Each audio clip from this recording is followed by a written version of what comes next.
অনেক স্বামীরা স্ত্রীকে কখনো মানুষই মনে করে না। অনেক স্বামীরা এটা মনে করে যে সে তো আমার ঘরের বউ, সে আমারটা খায় আমারটা পরে, সে তো আমাকে তেল মেরে চলবে, আমি কেন তাকে তেল মেরে চলবো, আমি কেন তার রাগ অভিমান ভাঙাতে যাব, আমি কেন তার কথা প্রাধান্য দিব, তার ভালো লাগা খারাপ লাগা আমি কেন সেটা বোঝার চেষ্টা করব। কারণ সে তো ইনকাম করে না। বোকা পুরুষেরা অনেকে এটাই ভাবে না যে একজন স্ত্রীর পৃথিবীটা শুরু হয় স্বামীকে দিয়ে। সেখানে ভিলেনও স্বামী, নায়কও স্বামী।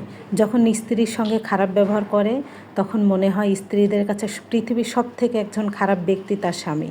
যখন আবার একটু হেসে কথা বলে, স্ত্রীকে এসে জড়িয়ে ধরে যে রাগ করেছো কেন, তখন সেই স্ত্রী বেচারি মনে করে এই পৃথিবীতে সব থেকে ভালো ব্যক্তি হচ্ছে আমার স্বামী। একজন স্ত্রীর পৃথিবী তার স্বামীকে দিয়েই শুরু হয় আর সেখানেই শেষ হয়ে যায়। কোনো স্বামী যদি কোনো কারণে কোনো স্ত্রীকে রেখে আবার দ্বিতীয় বিয়ে করে কিংবা ছেড়ে চলে যায়, সেই বেচারি মেয়েটার জীবন সেখানেই থেমে যায়।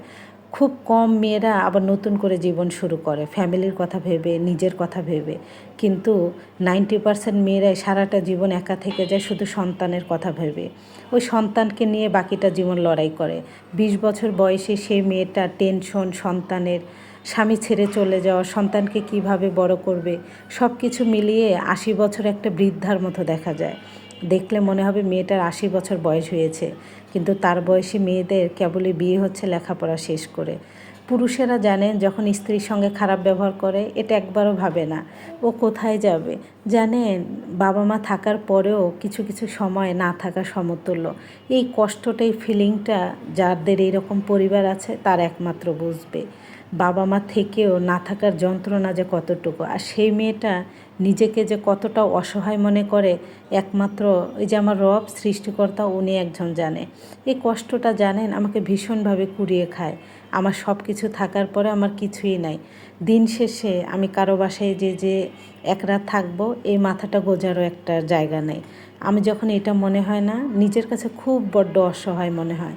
আবার আমার কাছে এটাও মনে হয় যে আল্লাহ আমাকে তাহলে কেন পৃথিবীতে সৃষ্টি করছো?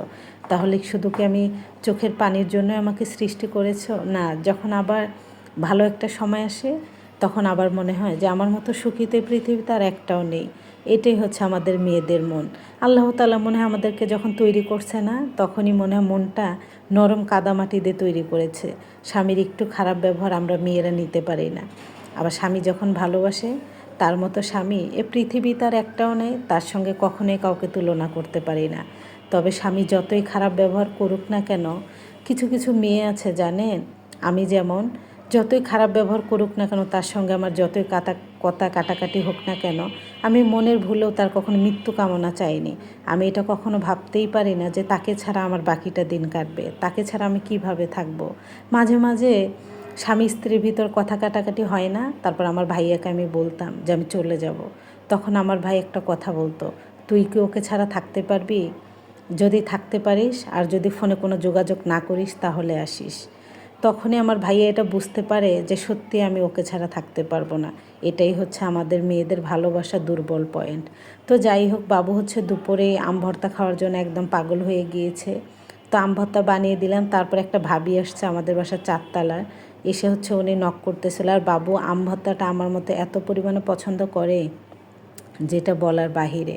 আমিও কিন্তু আম ভর্তা খেতে অনেক পছন্দ করি। আর কাঁচা আমের ভর্তা কাসুন্দিটা আমার শেষ হয়ে গিয়েছে, আনা হয়নি আর। তো এমনি বানাইছি একটু চিনি দিয়ে, বাবুকে দিছি, এটা বাবুর জন্য, এটা আমার জন্য না, মরিচ ছাড়া। তো ভাবি বসছে, আমি বললাম যে ভাবি নেন, উনি রোজা আছে। তো যাই হোক, সবাই ভালো থাকবেন, ধন্যবাদ সবাইকে।